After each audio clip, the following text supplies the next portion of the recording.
ஒரு கஸ்டமர் எப்போவுமே எனக்கு கால் பண்ணி என் ப்ராடக்ட்டை கேட்கும்போது நான் நினைப்பேன், இவங்க ஏன் என்கிட்ட வாங்கணும்னு ஆசைப்பட்றாங்க? எவ்வளோ இன்ஸ்டியூட்ஸ் இருக்குது, அங்கெல்லாம் போயிட்டு இவங்க என்ஐஒய்ஸ் சர்வீஸ் ஜாயின் பண்ணலாம்.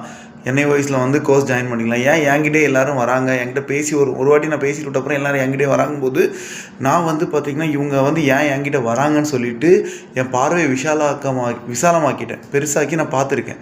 இதனால் நான் என்ன பண்ணியிருக்கேன் அப்படின்னா, அதனால் என் ப்ராடக்ட்டை வந்து ஓகே இதனால தான் வராங்கன்னு சொல்லிட்டு நான் ப்ராடக்ட்டை நல்லா டெவலப் பண்ணிட்டேன். அதனால தான் மக்கள் என்கிட்ட வராங்க. புரியுதுங்களா? என்கிட்ட வரவங்களெல்லாம் முதல்ல நான் என்ன பண்ணுவேன் அப்படின்னா 80% அவங்க சொல்கிறது லிசன் பண்ணுவேன். 20% கட் டவுன் பண்ணுவேன். கட் டவுன் பண்ணி அதில் 10% வந்து அவங்கள்ட்ட கொஷின் கேட்டு உண்மையாக அவங்க ஏன் என்கிட்ட வராங்கன்னு சொல்லி நான் தெரிஞ்சுக்கிட்டு அதுக்கேற்ற மாதிரி பதில் கொடுப்பேன். அவங்க வந்த நோக்கத்தை இதில் அடைஞ்சிட்டு போயிடுவாங்க. நிறைய கஸ்டமர்ஸ் ஹாப்பியாகி திருப்பி என்கிட்ட வந்துகிட்டே இருக்காங்க. புரியுதுங்களா? ஸோ மறக்காமல் என்கிட்ட நீங்கள் கால் பண்ணணும்னு நினச்சிங்க, உங்களுடைய குழந்தைய வந்து 10th 12th டிகிரி ஃப்ரீடமாக படிக்க வைக்கணும்னு நினைக்கிறீங்க, பிடிச்ச சப்ஜெக்ட் படிக்க வைக்கணும்னு நினச்சிருக்கீங்க, ஆசைப்பட்ட விஷயத்தை நிறைவேற்றணும்னா மறக்காமல் கால் பண்ணுங்கள். என்னோடய நேம் தம்பிராஜ். 9600119902. நன்றி, வணக்கம்.